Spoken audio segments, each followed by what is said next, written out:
All right, boys, here we go. Finally, the main event. Ankalaev taking on Alex Pereira. Touch of gloves. It's game time. Oh, shit! Of course, every time I pick against Pereira, he wins. And whenever when I pick him, he loses. Of course.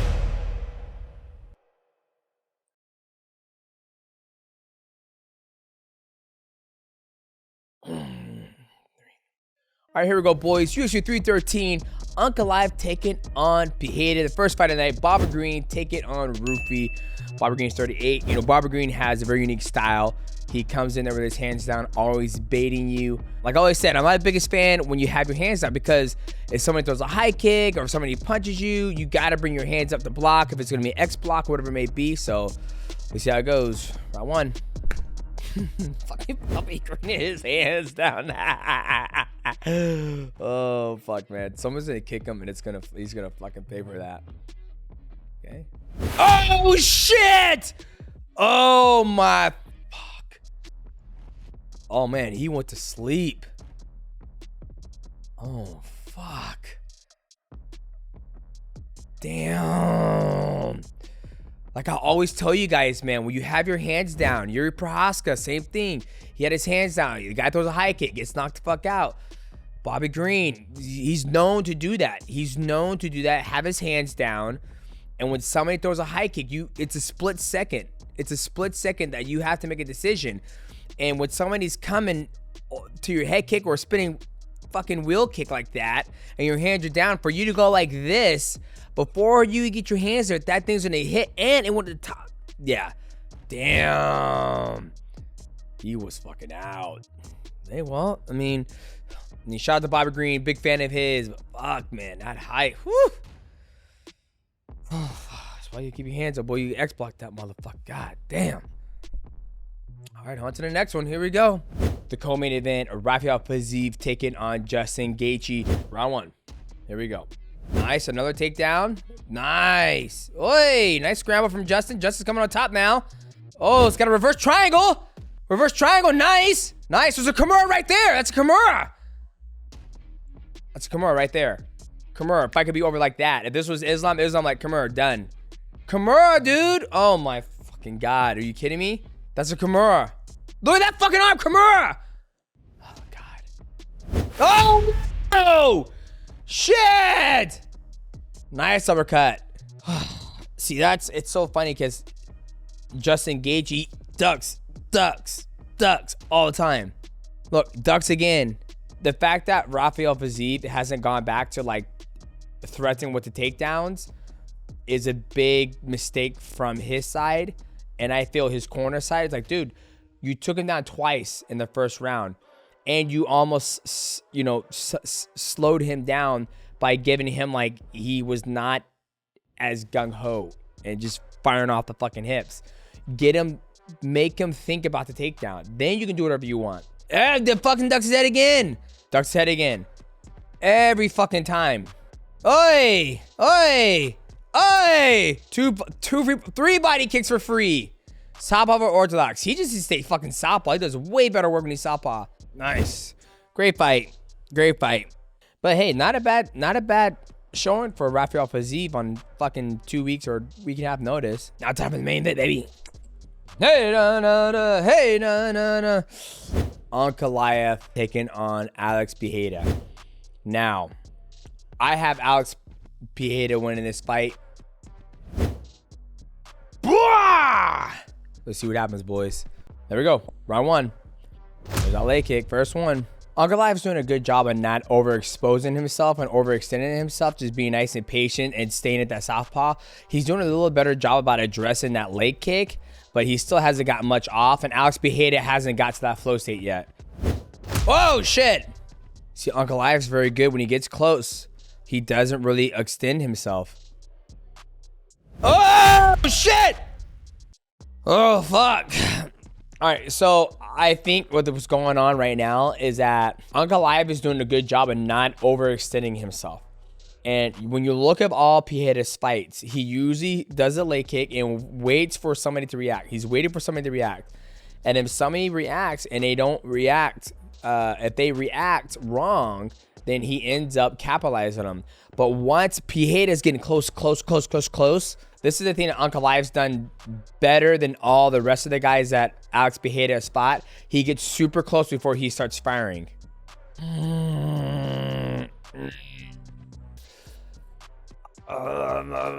Fans, shut the fuck up.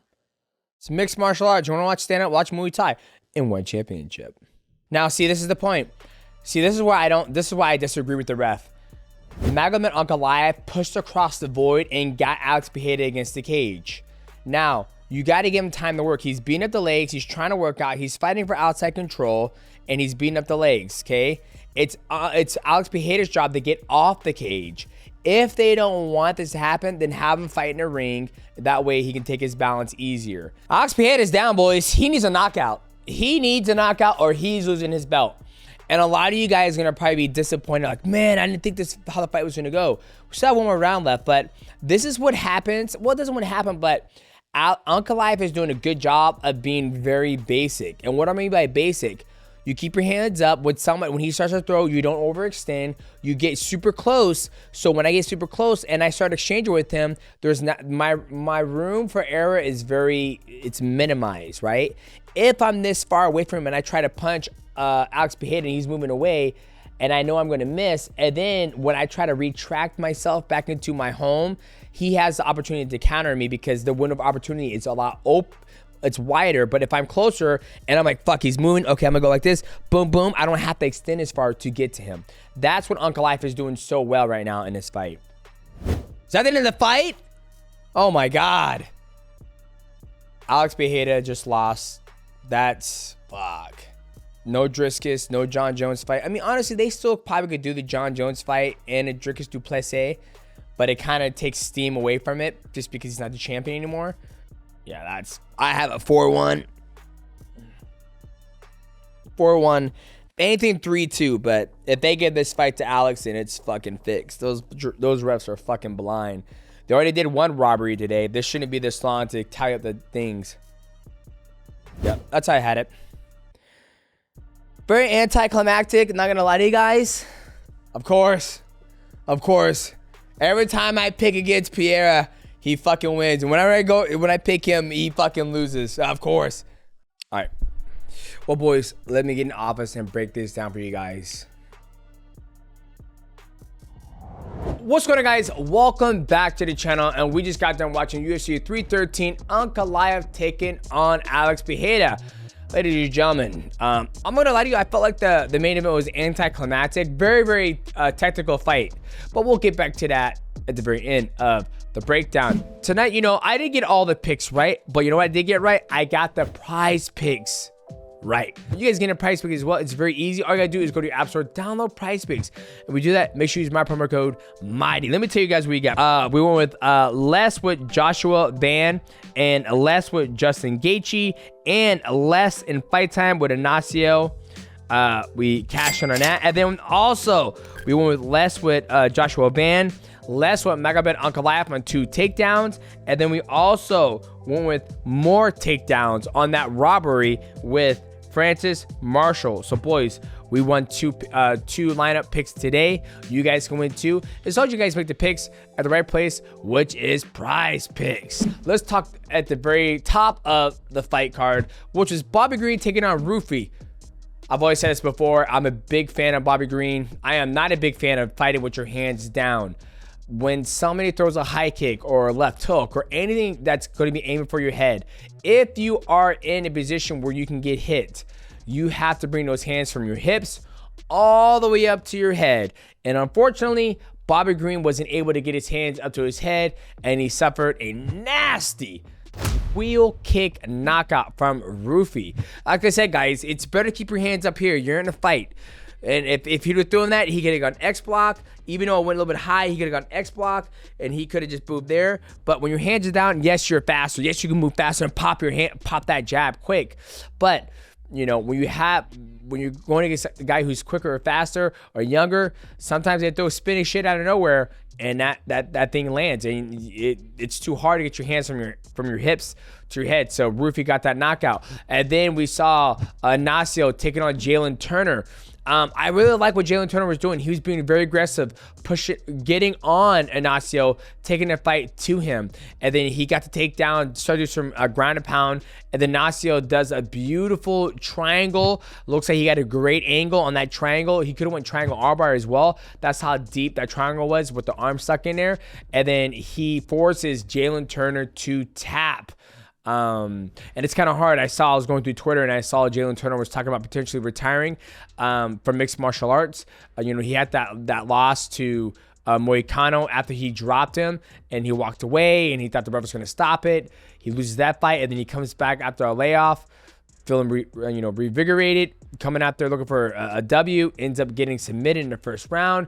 So that's a hard pill to swallow. If he does decide to retire, thank you for all the great fights. But I like to see him keep on going. It's kind of hard, in mixed martial arts, you have your health on the line, and then do you want to be just, another contender or journeyman, or it's a hard thing to struggle with. So I wish him nothing but the best, and I can't wait to see what he does next. And now let's go to the co-main event. Justin Gaethje taking on Rafael Fiziev. Now, I watched the very first fight, and I could have felt like it kind of went either way, 2-1. Justin Gaethje won. And going to this fight, they had Rafael Fiziev as the favorite, which is I kind of knew why, because Justin Gaethje came off a knockout loss against Max Holloway, and the very first time Rafael Fiziev and Gaethje fought, I felt the fight could have gone either way. So I think the odd makers are like, oh, but maybe you get knocked out again. But that wasn't the case. The very first round, I felt Rafael Fiziev did a good job of, when Justin Gaethje would kick, he would take the takedown. He would go for the takedown, secure the first takedown, and Justin Gaethje got up. And then this is where I think the ball was dropped from Rafael Fiziev. He does a takedown, and he gets Justin Gaethje in a reverse triangle, and he is on a postured up mount on his head. And Justin Gaethje armor's right there. If Rafael Fiziev would have recognized that was a fucking Kimura. An easy Kimura, because his arm was there, or an armbar, because Justin Gaethje was like this and his arm was like here. Now, and Fiziev was right here now, and he was elbow and elbow and elbow.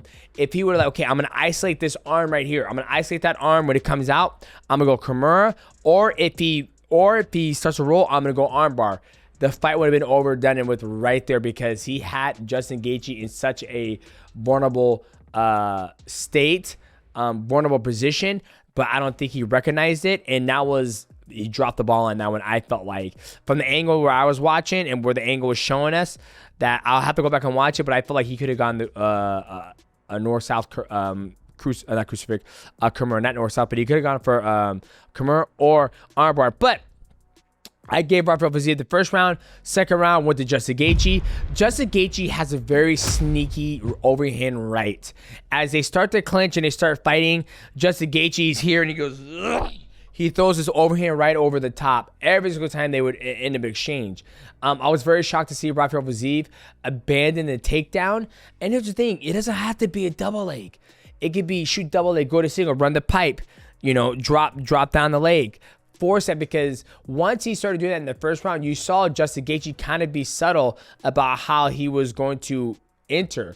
And Justin Gaethje wasn't working behind the jab. Justin Gaethje would, show and duck his head and then come with the uppercut. There was no like pop, movement, pop, high kick or low kick. They were both going back and forth with high kicks, but no real good, pop, no real good rhythm on the feet. Justin Gaethje wasn't getting behind his jab. Went to the third round. It was kind of like the same. Rafael Fiziev took the fight on 12 days notice. You can see he was very gassed in the third round. Typically, you want a full camp, but he stepped at a short notice, and it was a great fight. I kind of went to Justin Gaethje over that, and it's kind of hard because Justin Gaethje's in this land where it's like, okay, who does he fight next? Obviously, I'd love to see him fight Dan Hooker, but Justin Gaethje believes he broke his hand. Dan Hooker just got surgery, so I'm assuming, depending on how severe the hand is, the broken hand that Justin Gaethje has just suffered, I don't know if he's gonna need surgery, if they're gonna just put pins, what is it gonna be? We don't know. But when you look at Justin Gaethje, he's 36 years old. He's got knocked out by Max Holloway. Max Holloway is at 155 now. You have Ilya Topuria at 155. You know, who does he fight next? You have Islam Makhachev. I think Islam Makhachev just, you know, he's just a different level. I think, I don't know what I want to see with Justin Gaethje, but great fight between both those guys. Now, let us get to the main event. Ankalaev taking on Alex Pereira. Now, like I said before, beginning of the breakdown or this reaction is that I felt it was very anticlimactic. Like when the fight was over, I was like, God, that was it? Was that 5 rounds? So is it over? And when I think like that, I feel that Ankalaev played a very, very smart strategy game. Meaning that when you look at Alex Pereira, he has 2 ways to go about his fights. Look at all his fights. Even from the Sean Strickland to the Izzy Adesanya to Khalil Roundtree, Yuri Prohaska, both those fights, Jamal Hill. You look at all those fights, it always starts off by the leg kick. He wants a reaction. He was circling. Magomed, Ankalaev was southpaw at the beginning. He was going southpaw. He would go outside kick, wants a reaction from that calf kick. Wasn't really getting a reaction from the calf kick. Ankalaev wasn't really addressing the calf kick. You know, a couple times he was saying it, he was checking it, but he wasn't really addressing it. But not really big reaction. No urgency to be able to like, oh God, I gotta get to him. Oh God, this is hurting. I think that was the first thing.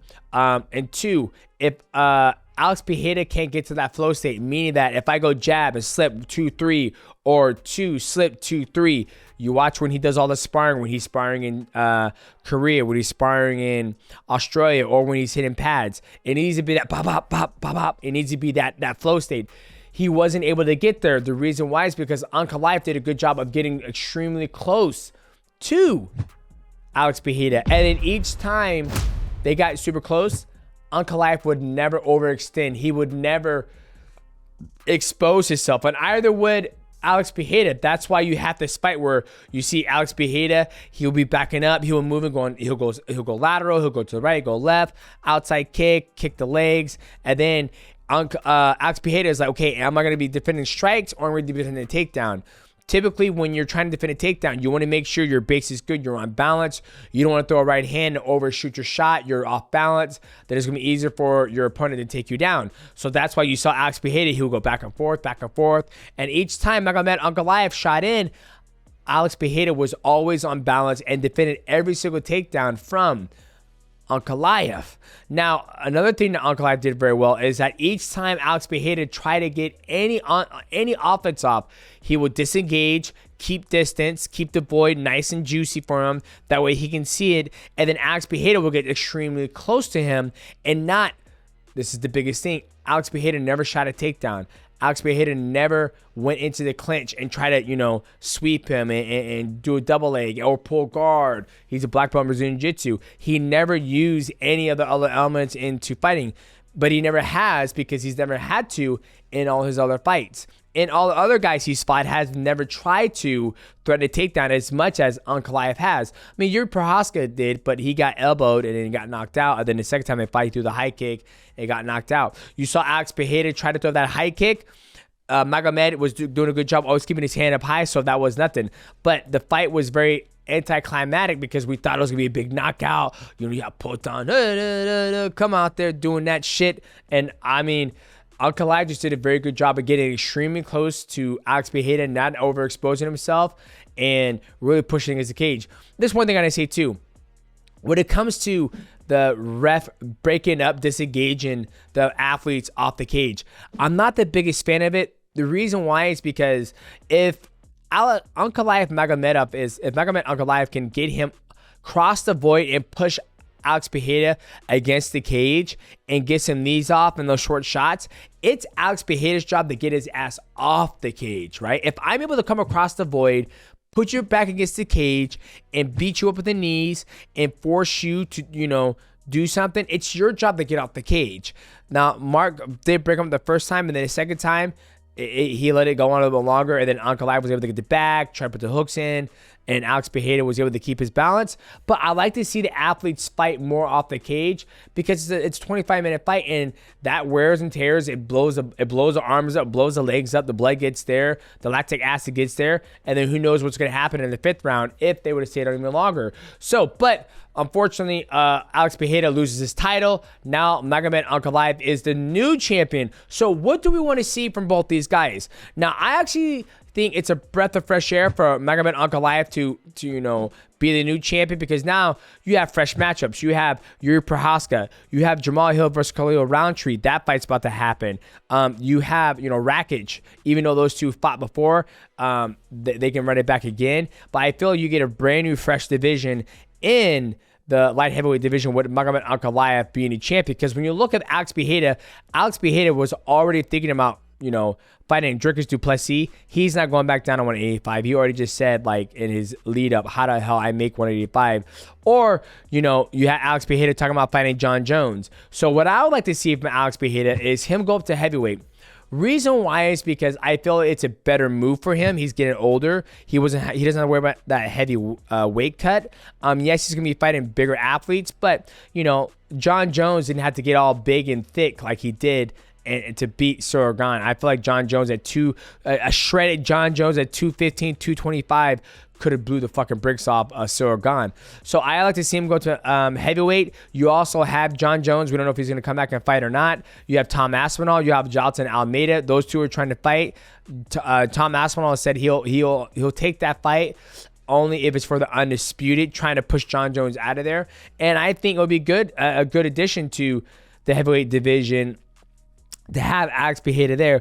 Or what you can do is you give Tom Aspinall versus Jailton Almeida the heavyweight championship, the undisputed, and then you could do a super fight with John Jones versus Alex Pereira and still sell just as many as pay-per-view.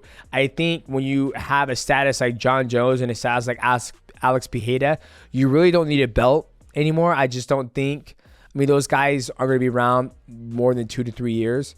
So why not allow the younger guys to fight for the undisputed belt, especially when you haven't been kind of candid about what you want to do with your career. So that's what I'd like to see for Alex Pereira. I wouldn't mind seeing Alex Pereira in the heavyweight division. I think it'd be healthier for him.